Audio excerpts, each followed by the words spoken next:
अजीज दोस्तों, अस्सलाम वालेकुम, नमस्ते, सत श्री अकाल, जय जिनेंद्रा, गुड आफ्टरनून। अजीज दोस्तों,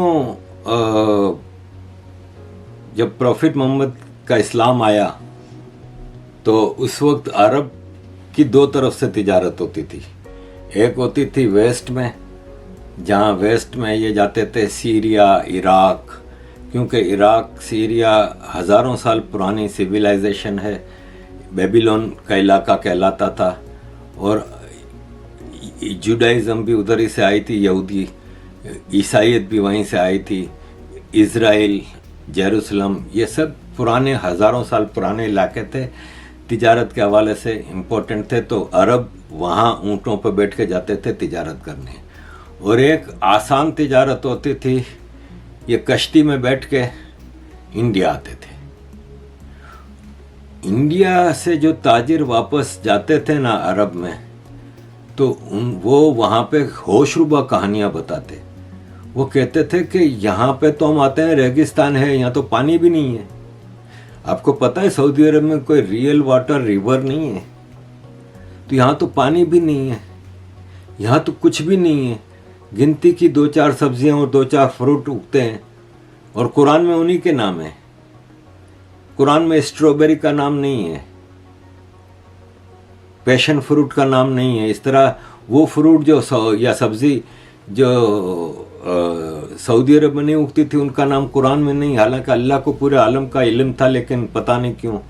खैर, तो उस वक्त अरब में ये एक ख्वाहिश होती थी कि इंडिया देखें। फिर वहाँ पे इंडिया के कलर्स, कल्चर, ब्यूटी और गोल्ड, इतना सोना, हर मंदिर में सोना ही सोना है, हर घर में सोना ही सोना है। हिंदू औरतें सोने से लदी रहती हैं, राल टपकती थी अरबों की। और फिर आई कैलिफेट, जब इस्लाम को अरब से निकाल के फैलाना था। तो पहले तो लिमिटेड हुआ, जैसे यरूशलेम फतह कर लिया, जैसे रोमन एम्पायर के शुरू के इलाकों के ऊपर, यहाँ पे ईरान वगैरह को, ये इलाके करके जब बनु उमैया की सल्तनत आई तो इन्होंने कहा कि अब पूरी दुनिया को लूटें, कब्जा करें। तो एक लश्कर तारिक बिन ज़ियाद स्पेन गया, यूरोप। एक कुतैबा बिन मुस्लिम गया north central Asia, Uzbekistan, Tajikistan वगैरह। और एक आया मोहम्मद बिन कासिम इधर इंडिया की तरफ लूट मार करने। ये इन्वेजन था। इसके बाद मुसलमानों का एक ही फेवरेट काम था, इंडिया पे हमला। देखें, पूरी दुनिया में मुसलमानों ने हमले किए, लेकिन एक बार गए, 2 बार गए, बहुत हुआ तो 3 बार कर लिया। हिंदुस्तान पे 100 से ज़्यादा हमले हुए हैं मुसलमानों की तरफ से। 17 बार तो गजनवी आया। इसके अलावा खिलजी आए, लोधी आए, मुगल आए, टीपू सुल्तान, तो जिसको देखो इंडिया। फिर इधर आखिरी में रह गया था अंग्रेज़ों के दौर में तो अहमद शाह अब्दाली, तो नादिर शाह दुर्रानी। तो फिर अंग्रेज़ आया, अंग्रेज़ ने कब्जा किया। अंग्रेज़ आया उस वक्त की दुनिया और थी, अंग्रेज़ गया उस वक्त की दुनिया और थी। और जब अंग्रेज़ गया तो दुनिया बदल चुकी थी, तरक्की हो गई थी। घोड़े पे बैठ के अंग्रेज़ जो आया था, वो ट्रेन भी अंग्रेज़ लेके आया, फिर गाड़ियाँ, हवाई जहाज सब आ चुके थे। पहले तीर, कमान, बहुत हुआ तो बाद में बंदूक आ गई, पिस्टल आ गई। वो भी बंदूक एक कारतूस फाड़ के, एक कारतूस डाल के चलाओ, फिर दूसरा। अंग्रेज़ जब गया तो एटम बम भी आ गया था। अब आज के दौर में इन्वेशन इस तरह नहीं होते जिस तरह उस हिंदुस्तान पे पहले होते रहे।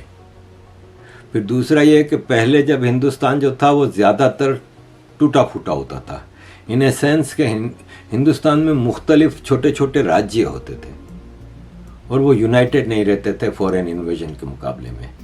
अकेले अकेले लड़ते थे, इसलिए आसानी से कब्जे हो जाते थे। और फिर जो जीतता था मुसलमान इन्वेडर थोड़ा इलाका, तो वो आसपास के राज्यों को भी मिला लेता था। आज एक हिंदुस्तान 47 से यूनाइटेड है। अब वो इन्वेजन नहीं हो सकता, तो मुसलमानों ने इन्वेजन का तरीका बदला है। तरीका मुसलमानों ने बदला है। कन्वर्शन इनका पहला टारगेट है। मुसलमानों को किसी रिजर्वेशन की जरूरत नहीं, मुसलमान को किसी खर्च की जरूरत नहीं। अगर मुसलमान अपना वक्फ बोर्ड सही हिसाब से चलाएगा तो मुसलमान हुकूमत को कर्जा दे सकता है। 27,000 एकड़ जमीन गुलबर्गा के अंदर 27,000 एकड़ जमीन वक्फ बोर्ड की मिल्कियत है, जिसमें 17,000 एकड़ हमारे ही लोग कब्जा करके बैठे हैं। हमारे ही लोग कब्जा करके बैठे हैं। मैंने जब से चार्ज हासिल किया है 1100 एकड़ जमीन जो 40-40 सालों से कब्जे में थी, वक्फ बोर्ड को वापस लेके आज वक्फ बोर्ड भी कब्जे में लेने का काम किया। दुआ कीजिए, ऐसी ऐसी जमीनें हैं जो हमारे हाथ में वापस आएंगी तो हम अपने बच्चों का मुस्तकबिल बनाते हैं। हमारी बच्चियों को जाकर वो माइनॉरिटी ऑफिस के सामने खड़े होने की जरूरत नहीं है। बिल्कुल हमारा वक्फ बोर्ड का ऑफिस जहां पर है, बिल्कुल उसके सामने माइनॉरिटी का ऑफिस है, जहां पर। तो अजीज दोस्तों, ये इनका गज़वा हिंद है। अब यही चीज़ आप पाकिस्तान में देखें तो पाकिस्तान में भी इसका प्रचार है।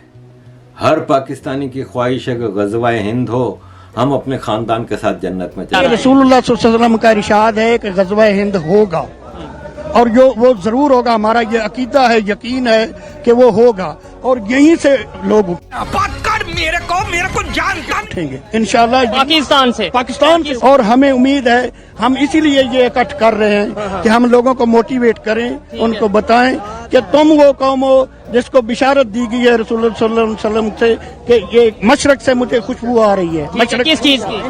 वो गज़वा हिंद की खुशबू आ रही है। कि हमारे नबी सल्लल्लाहु अलैहि वसल्लम का ये दरस है कि गज़वा हिंद में जो लोग शामिल होंगे बहुत ही खुशकिस्मत लोग होंगे। इंशाल्लाह हम दुआ करते हैं ये गज़वा हिंद हमारी जिंदगियों में आए। हमारी जिंदगियों में आएगा तो हम अपने नबी की सुन्नत को अमल करते हुए इंशाल्लाह कुफार की ईंट से ईंट बजा देंगे और पूरी दुनिया पे इंशाल्लाह इस्लाम का परचम लहरा के छोड़ेंगे। चल बोजड़ी के सालों को पता ही नहीं है कि आज का मुसलमानों का जो इमाम है ना, क्योंकि इस्लाम सऊदी अरब से आया था, अरबों का था, कुरान अरबिक में है, 50 बार बता चुका हूँ।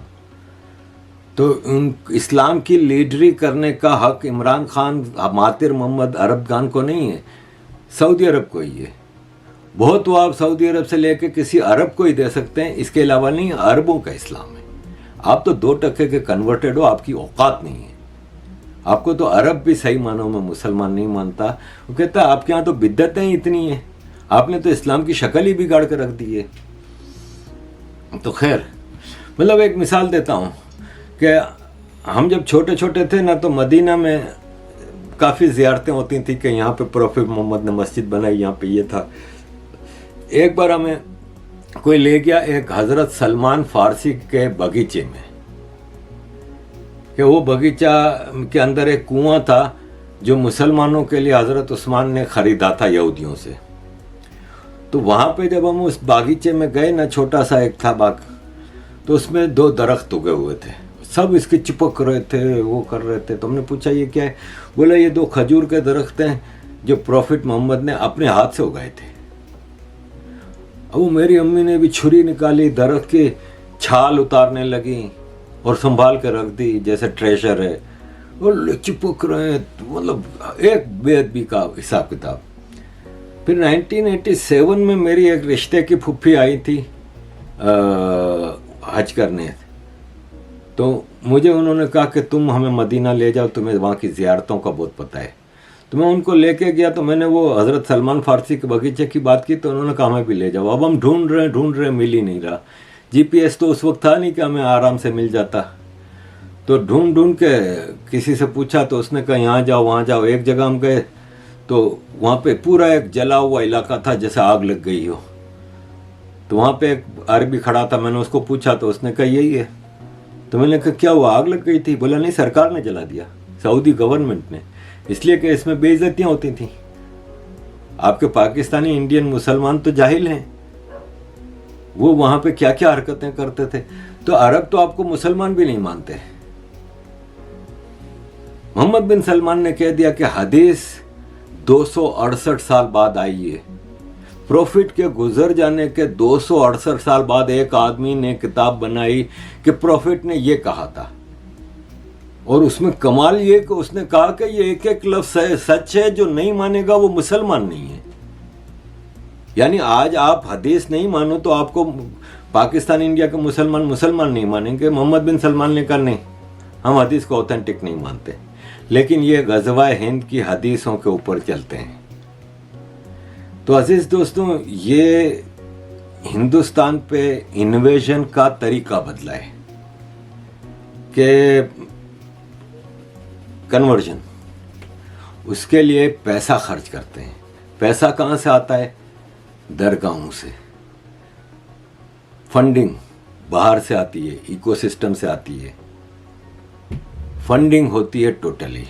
ये दरगाहों का जो पैसा है ना, ये इसी टाइप के कामों में इस्तेमाल होता है। हालांकि पाकिस्तान में, ये दुनिया के तमाम मुल्कों में, एक तो नॉन मुस्लिम कंट्री में औकाफ या वक्फ नहीं होता, और मुस्लिम कंट्रीज में औकाफ या वक्फ की मिनिस्ट्री होती है। भारत में वक्फ बोर्ड है तो वक्फ की प्लूरल है औकाफ, तो पाकिस्तान में औकाफ की मिनिस्ट्री है। यानी जितनी दरगाहें, जितने मज़ार हैं, वो सब पाकिस्तान सरकार की मिल्कियत हैं। और अभी रिसेंटली मिनिस्टर फॉर औकाफ and religious affairs barrister Zafar Ali Nasir ने मुख्तलिफ इलाकों में दरगाहों के ऊपर दौरे किए, और उसने कहा है कि तमाम मज़ारों और दरगाहों के कैश बॉक्स के ऊपर CCTV कैमरा लगाया जाएगा। समझ रहे हैं आप? लेकिन भारत में वक्फ बोर्ड एक आज़ाद दनदनाता भेड़िया है, और यह है कि आप सोच नहीं सकते कि वक्फ बोर्ड कितना बड़ा दरिंदा है। और ये फंडिंग कैसे इस्तेमाल होती है? मेरा नाम अमान खान है, मेरा प्रोफेशन लव जिहाद है। मुझे 50,000 रुपया मिलता है अगर मैं एक हिंदू लड़की को प्रेग्नेंट करके बेच दूं। ये लड़का पकड़ा गया, इसने ये बयान दिया।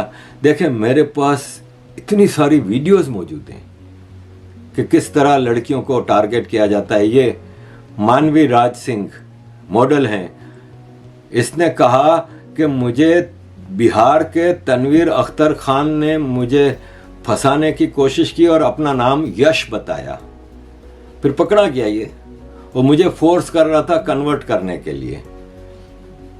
ये चंबा में मनोहर लाल एक मुसलमान लड़की के साथ, औरत के साथ उसके ताल्लुकात थे, प्यार था, अफेयर था। औरत के भाई शब्बीर अली ने इसका 7 टुकड़े कर दिए। लेकिन खुद अब ये जब 7 टुकड़े होते हैं तो, या एक मुसलमान लड़का किसी हिंदू लड़की को लव जिहाद के नाम पे टारगेट करता है, तो ये हमारी इस्लामिक बहन राना अय्यूब की मुंह बोलती बंद हो जाती है। इसका जो बदबूदार मुंह है ना, जब ये खोलती है ना तो बदबू निकलती है, नाग निकलते हैं, सपोले निकलते हैं, बिच्छू निकलते हैं, टपक रहे होते हैं। खुद चड्डे में घूम रही है, स्विमिंग पूल में लेटती है, बीचीज पे जाती है, पता नहीं किस किस के साथ क्या क्या करती है। लेकिन आई सपोर्ट हिजाब, आई सपोर्ट मदरसा। भेजना अपने भाई को मदरसे में, भेज एक दिन के लिए, जरा मौलवी वहां उसका भी बाजा बजाए। ऐसे लोग कभी नहीं बोलेंगे इस पे। अजीज दोस्तों, ऐसे कई केसेस हैं। ये कैब ड्राइवर अमजद ने उत्तर प्रदेश में पैसेंजर को कुचल दिया क्योंकि वो योगी जी को और मोदी जी को सपोर्ट कर रहे थे। अजीज दोस्तों, बहुत सारी स्टोरीज हैं, आपको ये ज़ाहिर है सोशल मीडिया पे आप हैं होते हैं तो मिल जाती होंगी। ये एक मिसाल है कि इसने बताया है कि बांग्लादेशी है, बंगलोर में रहता है, आईडी कार्ड, आधार कार्ड, वोटर कार्ड सब कुछ है, कांग्रेस को वोट देता है। और कहता है कि हम 3000 ऐसे लोग हैं बांग्लादेशी जो बंगलोर में रहते हैं। तो देख लिया कर्नाटक का इलेक्शन का नतीजा, और ऐसे लोगों को कांग्रेस सपोर्ट करती है। अजीज दोस्तों, यहाँ पे मैं अपनी 3 मुस्लिम नाम वाली शख्सियतों का नाम जिक्र करना ज़रूर समझूंगा। ये हमारी एक बहुत अच्छी बहन है आमना बेगम। ये आमना बेगम फेसबुक पे भी बहुत एक्टिव हैं, टीवी पे भी होती हैं, पैनलिस्ट भी हैं और कॉलमनिस्ट भी हैं। इन्होंने कहा है कि मुझे इंडियन मुसलमान होने पे गर्व है, और मैं जब पाकिस्तान की हालत देखती हूँ, पाकिस्तान में democracy, Muslim identity, minority rights, women's rights और इसके हवाला टेररिज्म, ये सब चीज़ें पाकिस्तान के इन्वॉल्वमेंट देखती हूँ तो मुझे गर्व होता है कि मेरी फैमिली 1947 में माइग्रेट नहीं किया और मैं एक हिंदुस्तानी मुसलमान होने पे फ़ख्र करती हूँ। ये एक सैयद रिजवी हैं, ये कहते हैं कि एथेइज़म है ना, वो हिंदुइज़्म के अंदर समा जाता है। क्यों कि हिंदुइज़्म मेरी नज़र में सबसे अजीम मज़हब है जितने मज़हब के बारे में मैं जानता हूँ। इसी तरह ये सहर उम्मीद हैं, ये भी हमारी एक बहुत अच्छी बहन है। इन्होंने कहा कि दुनिया के तकरीबन धर्म और मज़हबों में सबसे बड़ा एक ऐसा गुनाह है, उसका नाम है इंसान का कत्ल। इंसान का कत्ल एक ऐसा गुनाह है जो हर धर्म, हर मज़हब इसको गुनाह मानता है, लेकिन इस्लाम पता नहीं ऐसा क्यों है कि वो तो कई केसेस में कत्ल के ऑर्डर देता है। तो अजीज़ दोस्तों, ये आपको भारत में इस टाइप के इन्वेशंस जारी हैं, और ये जितने मैंने आपको बताया ना कि किसी को लव जिहाद, किसी का कुछ, तो इसके हवाले से ये कंपाइलेशन है, बहुत लंबी है, कि नॉन मुस्लिम को कुरान में अल्लाह ने किस तरह पुकारा है। कुत्ते, जानवर, लूजर्स, विकेट, इंसोलेंट, सख्त दिल, बहरे, अंधे, डंप, इग्नोरेंट, जाहिल, मतलब क्या क्या नाम दिए हैं। करप्ट, फिल्दी, सुपरफिशियल, ट्रेटर्स, गद्दार, झूठे, मतलब क्या क्या इतने सारे नाम लिए हैं, और आगे आपको वो कुरान की आयत का नंबर है, सूरत का नंबर है।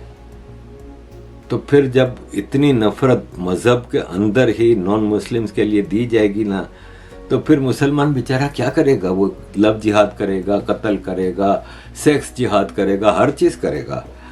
अजीज़ दोस्तों, भारत में ये रहते हैं और इनके लिए ये राना अयूब, अरफा खानम, अवैसी टाइप के लोग, जुबैर टाइप के लोग कितना गंदा प्रोपेगेंडा करते हैं कि भारत में अत्याचार होता है। आप ये देखें कि पूरी ट्रैफिक जाम करके ये सड़क पे नमाज पढ़ रहे हैं। इवन इस्लाम भी कहता है कि आप अपनी इबादत के लिए किसी और इंसान को तकलीफ ना दें, ऐसे इबादत करें। ये बिलीव मी, इस्लाम में इसके ऑर्डर्स हैं कि अल्लाह ने कहा है कि मेरी इबादत के लिए मेरी मखलूक की तकलीफ ना कर दो। क्या और किसी ग्राउंड में पढ़ लेते, किसी चलो गली में ही पढ़ लेते, पूरी ट्रैफिक जाम की हुई है, इसमें पता नहीं कौन सी एम्बुलेंस फंसी हुई होगी, कौन बेचारा अपनी जॉब पे जाने के लिए कि उसको फिर गालियां पड़ेंगी, किसकी क्या, किसी की तकलीफ का एहसास नहीं। ये सेल्फिश कौम है, ये दुनिया की सेल्फिश तरीन कौम है। ये समझती है कि बस हम ही हम हैं, हमारे ही अधिकार हैं और किसी का कोई अधिकार नहीं। अजीज दोस्तों, मेरी वीडियो बहुत लंबी हो गई है।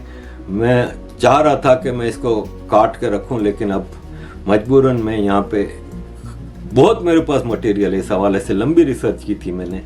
मैं आपको अपनी ही एक वीडियो शेयर कर रहा हूँ। ये मैंने पिछले हफ्ते, मुझे एक भारत के टीवी चैनल ने इसी लव जिहाद वाले टॉपिक पे कुछ बोलने के लिए कहा था, तो वो मैंने 3 मिनट की एक वीडियो बना के उनको भेजी थी। ये आपके सामने रखता हूँ। अजीज दोस्तों, kindly keep supporting. Thank you very much.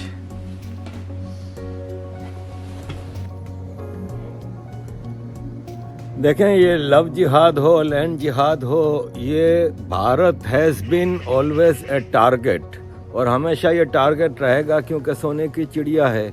आप ये देखें ना कि दुनिया भर में जब से इस्लाम आया है इतने इन्वेजन कहीं नहीं हुए जहाँ जितने मुस्लिम इन्वेजन भारत में हुए हैं। ये एक सोने की चिड़िया है। प्रॉफिट मोहम्मद के ज़माने से ही अरबों की जितनी भी तिजारत होती थी वो मेजॉरिटी इंडिया से होती थी, और जब ये ताजिर वापस जाके अरब में जाके बताते थे कि इंडिया के लोग कितने अमीर हैं, वहाँ के घर घर में सोना है, मंदिर सोनों से भरे हुए हैं, तो उनकी रालें टपकती थीं। और ये तब से हिंदुस्तान एक इनका टारगेट रहा है। आज के ज़माने में जबकि वो इन्वेजन वाला दौर रहा नहीं, आज वो भारत डिवाइडेड मुख्तलिफ राज्यों में नहीं है, एक यूनाइटेड स्ट्रॉन्ग भारत है। तो आज वो इन्होंने नया तरीका इन्वेजन का ईजाद किया है, जो कि है कन्वर्जन, तबलीग। सऊदी अरब जो कि बर्थ प्लेस ऑफ इस्लाम है, जहाँ से कुरान आया है, प्रॉफिट मोहम्मद आए हैं, इस्लाम आया है, वहाँ पे तबलीगी जमात पे पाबंदी है, लेकिन भारत में तरह तरह की तबलीग हो रही है। आप यकीन माने पूरी दुनिया में अमेरिका से लेकर ऑस्ट्रेलिया तक तबलीगी जमातें जो जाती हैं तबलीग करने के लिए, उनमें सारी की सारी इंडिया, पाकिस्तान, बांग्लादेश की होती हैं। कोई अरब नहीं जाता तबलीग करने के लिए, कोई कन्वर्ट नहीं करता अरब में जाके। आप ये देखें कि लेबनान है, फ़लस्तीन है, वहाँ पे आपको इस तरह के लव जिहाद और लैंड जिहाद और ये कन्वर्जन अब जो नया आया है, गेमिंग में बच्चों को और लोगों को कन्विंस किया जाता है कि आप दुआ मांगो तो आपका गेम में आप जीत जाओगे। अब आप ये बताओ कि अगर दुआओं से मुसलमानों ने जीतना होता तो कोविड की वैक्सीन सबसे पहले मुसलमान बना लेते। 1.25 अरब मुसलमान 24 घंटे दुआएं ही तो मांग रहे थे कोविड के ज़माने में। एक भी कोई मुसलमान साइंटिस्ट लगा हुआ नहीं था किसी मुस्लिम देश में लेबोरेटरी में, वो दुआएं मांग रहे थे। तो किसी मुसलमान ने क्यों कोविड, इस्लामिक देश ने नहीं बनाई कोविड की वैक्सीन? तो दुआओं से अगर जीतना होता तो भारत आज तबाह होता और पाकिस्तान आज कहाँ से कहाँ होता कि 24 करोड़ लोग वहाँ पे सिर्फ दुआएं ही मांगते हैं। वहाँ की मस्जिदों में सिर्फ दुआएं मांगना सिखाया गया है, और दुआओं से अगर मसला हल होता तो आज भारत के पढ़े लिखे लोग हैं वो कम से कम गेमिंग के मामले में ये तो बेवकूफ़ी ना करें कि वो कन्वर्ट हो जाएं और दुआएं मांगें। और उसके लिए भारत के भी कुछ सेल्फिश पॉलिटिशियन हैं जो मस्जिदों में जाते हैं, रुमाली पहन के, टोपी पहन के मुसलमानों की तरह दुआएं मांग रहे होते हैं। आप मुझे कोई एक मुसलमान लीडर, एक मुसलमान आदमी दिखा दें जो मंदिरों में जाकर इस तरह भगवान के सामने हाथ जोड़ के खड़ा हो, एक दिखा दें मुझे। तो ये भारत के लोगों को समझना होगा कि ये लेटेस्ट तरीका है तबलीग का और कन्वर्जन का, और ये हर तरह से कन्वर्ट करना चाहते हैं। अगर मुसलमान इतने काबिल होते और इतने तरक्की याफ्ता होते तो आज दुनिया का कोई एक मुसलमान देश तो हमें तरक्की याफ्ता मिलता। सारे मुसलमान देश बनाना रिपब्लिक बने हुए हैं। Thank you. अरब में एक भी दरगाह नहीं है और अरब में एक भी पक्का कब्रिस्तान नहीं है। इसलिए नहीं है क्योंकि बुत परस्ती, किसी भी और के सामने सजदा करना, किसी भी और के सामने सर झुकाना, यह हराम है। अब मजार में लोग सर झुकाते हैं कि नहीं, दरगाह में झुकाते हैं कि नहीं? तो सवाल यह बनता है, जो कुरान अरब में है वही कुरान उत्तराखंड में है, वही कुरान हिमाचल में है। तो वहां अगर मजार हराम है तो भारत में हलाल कैसे हो गई? अगर अरब में दरगाह बनाना हराम है, अरब में एक भी दरगाह नहीं है, तो भारत में इतनी दरगाहें कैसे बन गई और क्यों बन रही हैं? अगर अरब में एक भी पक्का कब्रिस्तान नहीं है, यह भी आपको जानकारी के लिए बता रहा हूं, बड़े बड़े शेख जिनके घर में सोने की प्लेट होती है, सोने का चम्मच होता है, अरबपति खरबपति हैं, उनकी भी कब्र पक्की नहीं होती, क्योंकि पक्का कब्रिस्तान भी हराम है। अब सवाल यह बनता है, कुरान वही, हदीस वही, अगर अरब में पक्का कब्रिस्तान हराम है तो भारत में वो जायज कैसे होगा?